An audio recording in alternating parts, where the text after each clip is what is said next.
आली बा. चला देवाला हे लावूया. या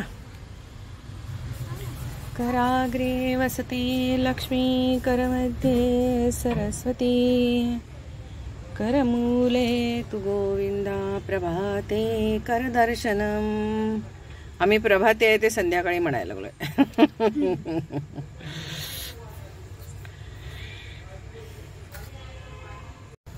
गणपती बाप्पा मोरया. आदौ देवकी देव गर्भजननम गोपीगृहे वरदं मायापूतन जीवितापहरणं गोवर्धनोद्धारणं. धरा कंसच्छेद इकडनं लावा. कंसच्छेदन कौरवादिहननं कुन्तीतनूजवनम् एतद्भागवतं पुराणकथितं. याच्यात लावायचं कापूर आहे. श्रीकृष्णलीलामृतं म्हणून उंची वाढवायची.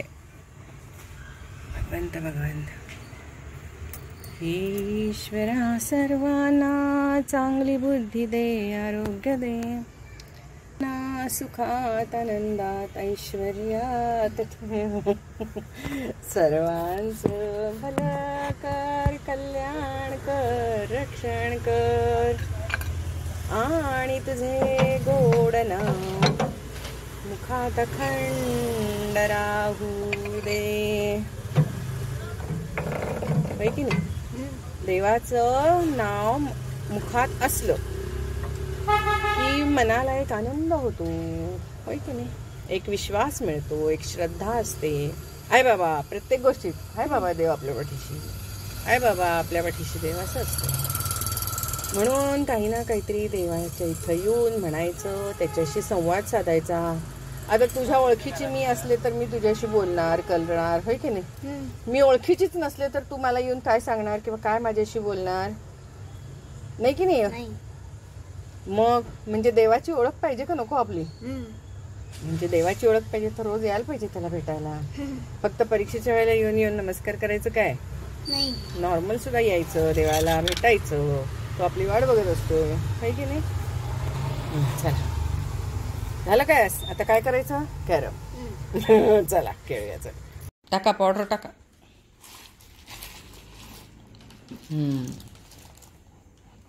काय पैसे खेळायचं? बर चला.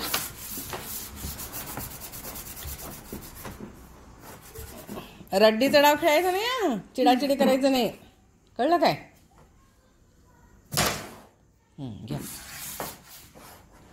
थंब नाही. चला. काय हे एवढं फास्ट कशाला मारायचं ते?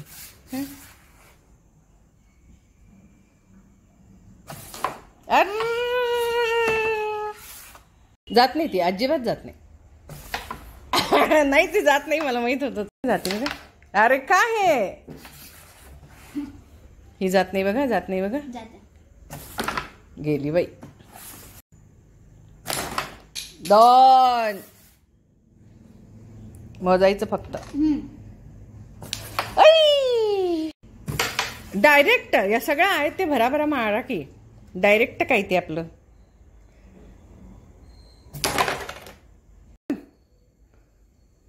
गुड. हां गुड. अरे काय रे, गुड म्हणून गेली नाही की रे. बरं असू दे घे. तोंडात बोटान नखं खायची नाहीत. चला आता जेवायला बसते. एक घटना घडली, म्हटलं याही विषयावर बोलावं तुमच्याशी. लव्ह मॅरेज करून मुली पळून जातात आणि मग नंतर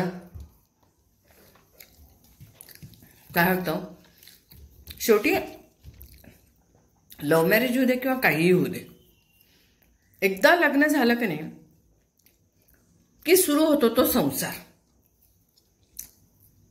लग्नातला रोमॅन्टिझम, नौकेपणा, थ्रिल, एन्जॉयमेंट सगळं संपतं ना. पण त्यात जर का आई वडिलांच्या मनाविरुद्ध मुलगा असेल आणि त्याच्याशी पळून जाऊन वगैरे लग्न केलं असेल तर त्या मुलीला मनाविरुद्ध समजा काही झालं तर सैराटमध्ये पण आपण बघितलंच की ते खूपच कॉमन होतं. बहुतेक मॅरेजेस ही फसतातच किंवा ऍडजस्टमेंट करावी लागते. मुळात मॅरेज लग्न ही ऍडजस्टमेंटच आहे. कारण एकतर अनोळखी व्यक्ती जरी ओळखीची असली तरी एका दुसऱ्या घरामध्ये वावरलेली आणि वाढलेली अशी व्यक्ती असते ती. भलेही लग्न करून ती मुलगी सासरी गेली नसेल, नवऱ्याबरोबर संसार थाटला असेल, पण मग नंतर काय होतं माहितीये का, लग्नानंतर सगळा गुडीगुडीनेच संपतो.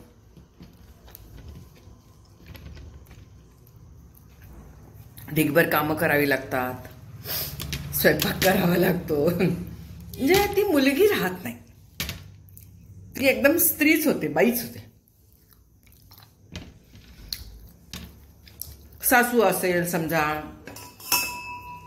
आई असेल सोबतीला, तर कुठेतरी लग्नानंतरचे दिवस जे असतात ना ते थोडेसे ऍडजस्टमेंट करून संसार करायला सुसह्य जातो. पण समजा तसं न होता अचानक काहीतरी पळून जाऊन लग्न केलं, काही वेळेला दिवसही राहतात लगेचच, त्यामुळे इतकं सगळं अवघडून बसतं ना. संसार पडल्यामुळं, अंगावर पडल्यामुळं, आर्थिक जबाबदारी पडल्यामुळे मुलगाही चिडचिड करायला लागतो, नवरा म्हणणारा. त्याला सुद्धा सुरुवातीचं नुसतं हाय हाय हॅलो हॅलो हॅलो प्रेम संपून जातं. त्यानं त्याच्या आईच्या घरामध्ये बऱ्याच गोष्टी त्याला हातात मिळत असतात. लग्न झाल्यावर त्याला जबाबदारी उचलावी लागणारच की,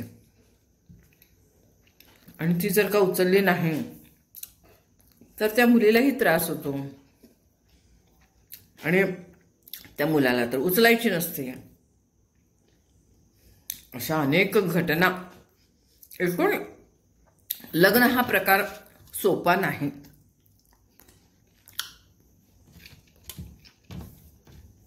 एक इव्हेंट म्हणून तेवढाच तो बरा आहे. मेहंदी असतं, संगीत असतं, येऊ असतं, तेव्हा असतं, फोटो असतात, इथपर्यंतच ते सगळं ठीक आहे. त्याच्यानंतर लग्न हा प्रकार अतिशय अवघड आहे. काय म्हणतात ना, जावे त्याच्या वंशा तेव्हा कळे, असंच आहे ते. म्हणतात ना, घर बघावे बांधून आणि लग्न बघावे करून, त्याच्याशिवाय त्यातलं खरी गंमत कळत नाही त्यातली. बऱ्याच वेळेला दुसऱ्याचा संसार हे सगळं छान छान छान दिसत असतं, वाटत असतं, पण खरंच संसार ही गोष्ट अशी काही फारशी छान नाही आहे बरं का. प्रचंड प्रचंड ऍडजस्टमेंट स्वभावाचे, म्हणजे दोघांनाही ऍडजस्टमेंट करावी लागते. आता एकालाच करावी लागते असं नाही आहे. पूर्वी फक्त स्त्रीला ऍडजस्टमेंट करावी लागायची, पुरुष ऍडजस्टमेंट करण्याच्या मोडमध्ये नसायचाच. पण आता मुली शिकल्या, नोकऱ्या करतात, म्हणजे मुलांनाही ऍडजस्टमेंट करावीच लागते. आता खरं तर लग्न करायचं असेल तर प्रत्येक मुलानं ठरवलं पाहिजे की आपल्याला घरकामातही तेवढाच हातभार लावावा लागणार. नुसतं बाहेर गेलं, काम केलं, पैसा मिळवला म्हणजे होणार नाही. कारण पैसा तर हल्ली मुली सुद्धा मिळवतात. त्यामुळं मुलांनी लग्न करताना मुलांनी किंवा मुलींनी लग्न करताना विचार करूनच करायला पाहिजे. इतकं सोपं नाही राहिलेलं लग्न. पूर्वी होतं सोपं, आता नाही. या गोष्टी प्रचंड म्हणजे प्रचंड अवघड झालेला आहे लग्न हा प्रकार.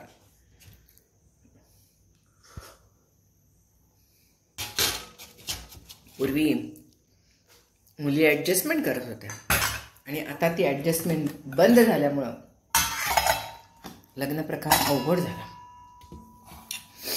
ती नोकरी करू दे किंवा न करू दे, मुलानं आता चेंज व्हायलाच पाहिजे. मुलीला असं सुरुवातीचं जे फक्त गुडी गुडी लाईफ असतं ते तिला माहीत असतं आणि त्याच्यानंतर ते गुडी गुडी लाईफच संपतं. लव्ह मॅरेजमध्ये तर तुम्हाला मी सांगते लगेचच ते गुडी गुडी लाईफ संपतं, लगेच. आणि मग नाही झेपत ह्या सगळ्या गोष्टी. पूर्वी कसं नाही झेपल्या तरी लग्न रेटून न्यायचं हे एक होतं. आता लग्न रेटून न्यायची क्षमताच राहिली नाही मुलींच्यात. काय चुकीचं नाहीये ते. कशाला सहन करत बसायचं? जर का जमतच नसेल तर कशाला सहन करत बसायचं? हेही तेवढंच खरं आहे ना. वेळेतच त्या रिलेशन, आता मी कितीतरी लव्ह मॅरेजेस बघितली, त्या लव्ह मॅरेजेसमध्ये आता डिवोर्स चालू आहेत. पूर्वी लव्ह मॅरेजेसमध्ये डिवोर्स कमी असायचे, पण आता लव्ह मॅरेजेसमध्ये डिवोर्स जास्त आहेत. कारण तेव्हा तुम्ही लव्ह मॅरेज करता तेव्हा तुम्ही धाडसीच आहे म्हणून तुम्ही लव्ह मॅरेज करताय, होय की नाही? त्यामुळे आता डिवोर्स घ्यायचा ट्रेंड आलेला आहे. पूर्वी हे कसं काय असं वाटायचं नाही का, असं कसं काय शक्य आहे. पण आता सिंगल वुमन राहतात आता, काय प्रश्न नाही.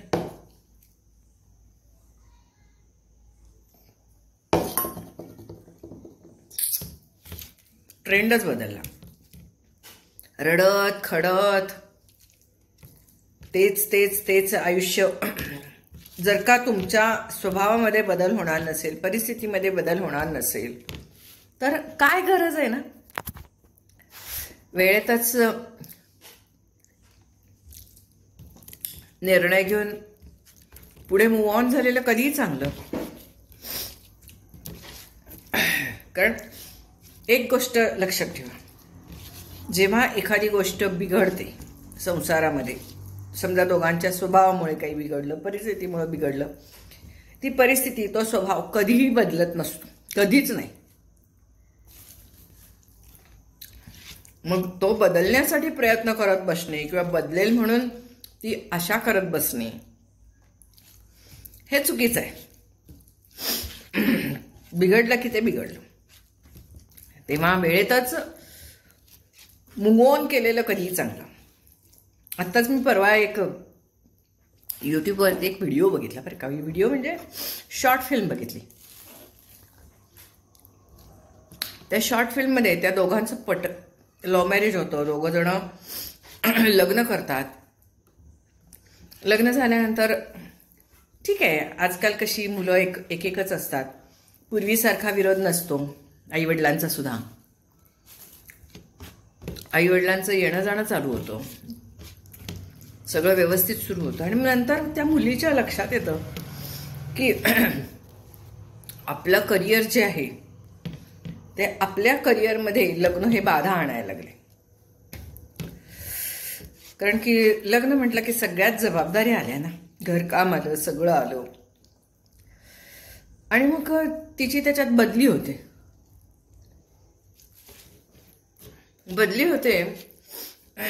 ती म्हणते की मी जाणार आहे ज्या ठिकाणी तिला बदली होते, ती कामाच्या ठिकाणी ती जाणार आहे म्हणून सांगते. नवरा म्हणतो की नाही, मी इथंच राहणार आहे कारण की मला येता येणार नाहीये, शक्य नाहीये. दोघं जण वेगळे राहायला लागतात आणि मग हे कळत नकळत सेपरेशनच होतं. कितीही प्रेम असलं, कितीही काही असलं तरी एकदा सेपरेट राहायला लागलात की तुम्हाला त्या गोष्टीची सवय होते. वेगळं राहण्याची सुद्धा. तर त्याच्यात ते दोघे वेगळे राहायला लागतात. त्यात त्या मुलीच्या आईला प्रॉब्लेम होतो, कॅन्सर होतो.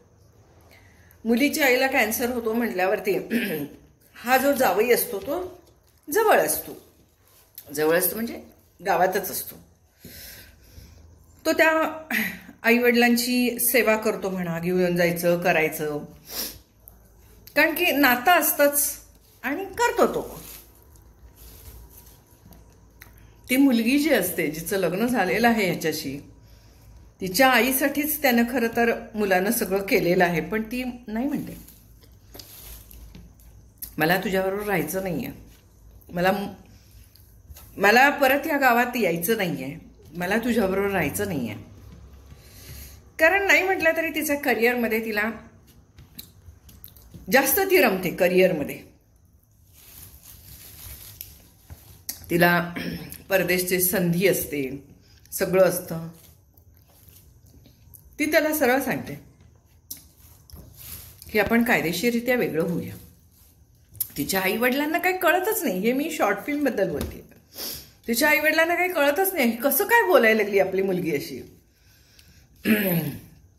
कारण जावयानं तर त्यांना खूप मदत केलेली असते आणि मुलगी असं म्हणतीये म्हटल्यावर आई वडिलांना खूप प्रश्न पडतो. पण ती निर्णय घेते, निर्णय अंमलात सुद्धा आणते. म्हणते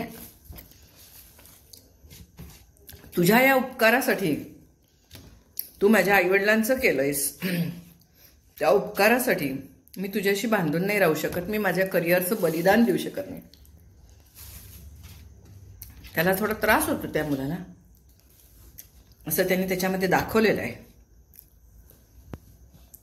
आणि त्याला जेव्हा त्रास होतो त्यावेळेला त्या मुलीचे आई वडील जे असतात ते ह्याच्या सोबत राहतात, ह्याच्या पाठीशी राहतात, असं त्यांनी त्याच्यामध्ये दाखवलेलं आहे. आणि त्याला म्हणतात की तू नको काळजी करूस, तू तुझ्या राज्यात, तुझ्या विश्वात तू रम, आणि आम्हाला तुझ्याबद्दल प्रेम आहे, आपण एक शेजारी सारखं राहू, असं आई वडील त्याला म्हणतात. ती मुलगी त्याच्यात अजिबात म्हणजे भावनिकरित्या गुंतत नाही. आई वडिलांनाही सांगते तो तुमचा निर्णय आहे, माझा नाही. आणि इथे ती फिल्म त्यांनी संपवली, शॉर्ट फिल्म. मला ती अशी वाटली की अर्धवट संपवली, पण नाही. काय आहे माहितीये का, आता हीच परिस्थिती आहे समाजामध्ये, त्यामुळे ही फिल्म अर्धवट संपवलेली नाहीये. तर हे आता सगळीकडे बऱ्याच ठिकाणी हे चालू झालेलं आहे, अशा पद्धतीचं लाईफ. याला शेवट नाही. कारण ही फिल्म नाही. फिल्मला शेवट असतो, कधी कधी गुडी असतो, कधी कधी नसतो, पण काहीतरी असते ना, दुःखांतिका, शोकांतिका, सुखांतिका. पण हे फिल्म नाही, हे जीवन आहे आता. आणि जे आता आयुष्यामध्ये सगळीकडे घडतंय, लाईफमध्ये, सगळ्यांच्या समाजामध्ये, ते कुठे ना कुठंतरी शॉर्ट फिल्ममध्ये फार थोडक्यात सांगतात.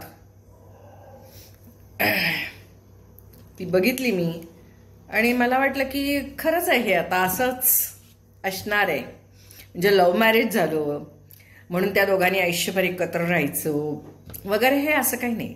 मॅरेज करण्याचा तो एक पर्याय होता, लव्ह मॅरेज किंवा अरेंज मॅरेज. म्हणजे लव्ह मॅरेजमध्ये सुद्धा आता अशा ह्या घटना घडायला लागल्या. विचार करावा तेवढा कवीच आहे या सगळ्या गोष्टींचा. पण हे सर्व आपल्याला आपल्या आयुष्यात, कारण अजून 10-15 वर्ष आपण जगणार आहोत, खूप बदल आपल्याला हे असे बघायला मिळणार आहेत. बोलत जाऊ आपण यावरती. आपण काय फक्त चर्चाच करू शकतो, बाकी नाही काय करू शकतो, हो की नाही. चला, पूर्वीचे लोक जसे म्हणायचे आमच्या वेळेला हे होतं, आमच्या वेळेला तर होतं, तसं आपणही म्हणूया आमच्या वेळेला हे होतं, आमच्या वेळेला ते होतं. पण जे काही आता बदल आहेत ते पण आपल्याला आता ऍक्सेप्ट केले पाहिजेत. समाजामध्ये या गोष्टी दिसायला लागलेल्या आहेत आता आसपास. चला, हॅपीली आपणही ऍक्सेप्ट करूया, काही इलाज नाही त्याला.